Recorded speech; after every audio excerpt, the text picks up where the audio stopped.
తుమికాపల్లి గ్రామంలో శ్రీ శ్రీ శ్రీ నూకాంబిక అమ్మవారి పండుగ మహోత్సవ వేడుకలు. వివరాల్లోకి వెళ్తే విజయనగరం జిల్లా కొత్త వలస మండల కేంద్రంలో తుమికాపల్లి గ్రామం వద్ద ఉన్న శ్రీ శ్రీ శ్రీ నూకాంబిక అమ్మవారి ఆలయ కమిటీ ఆధ్వర్యంలో శ్రీ శ్రీ శ్రీ నూకాంబిక అమ్మవారి పండుగ మహోత్సవ వేడుకలు ఘనంగా జరిగాయి. ఉదయం నుంచి భక్తులు భక్తి శ్రద్ధలతో అమ్మవారికి పసుపు కుంకుమలు సమర్పించి మొక్కులు చెల్లించుకున్నారు. అనంతరం మధ్యాహ్నం భారీ అన్న సమారాధన కార్యక్రమంలో వేల మంది భక్తులు పాల్గొని ప్రసాదం స్వీకరించారు. సాయంత్రం బోనాలతో ఊరేగింపు చేస్తూ విజయవాడ నుంచి అమ్మవార్ల దర్శనంతో అలంకరించుకొని ప్రజలను ఆకట్టుకునే విధంగా చేశారు. రాయగడ వారిచే డ్యాన్స్ బేబీ డ్యాన్స్ మరియు తదితర సాంస్కృతిక కార్యక్రమాలు పలువురును అలరించాయి. ఈ కార్యక్రమంలో ఆలయ కమిటీ సభ్యులు మరియు మెగా యూత్ సభ్యులు, గ్రామ ప్రజలు, పెద్దలు పెద్ద ఎత్తున పాల్గొన్నారు.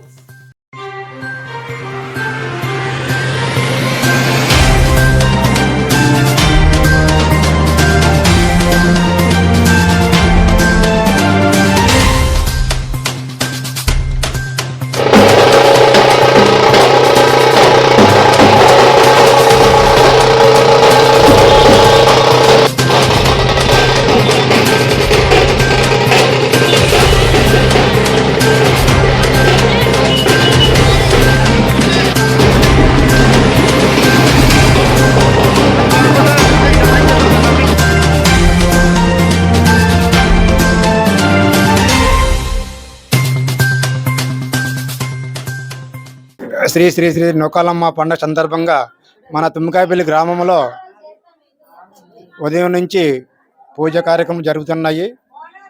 మధ్యాహ్నం అన్న సంతర్పణ జరుగుతున్నది. అలాగే సాయంత్రం ఊరేగింపు భోగభాగ్యాలతో బోనాల సందర్భంగా బోనాలు, సారి ఊరేగింపు మరియు విజయవాడ నుంచి అమ్మవారి కళా నృత్యాలు ఉంటాయి. ప్లస్ రాయగడ వారిచే డ్యాన్స్ ఉన్నది. అందరూ వచ్చి ఈ పండుగని సందర్భంగా కడిరమ్యంగా జరపడుతుందని కోరుకుంటున్నాం. వ్యాపారం మీది, ప్రచారం మాది. మీ యొక్క వ్యాపారంను శుభాకాంక్షలు తెలియజేయాలనుకుంటే వెంటనే ఈ క్రింది నంబర్కి సంప్రదించి FTP న్యూస్లో యాడ్స్ పొందండి. మరిన్ని ఇంట్రెస్టింగ్ వార్తల కోసం లైక్ చేయండి, సబ్స్క్రైబ్ చేయండి, పక్కనున్న బెల్ ఐకాన్ క్లిక్ చేయండి.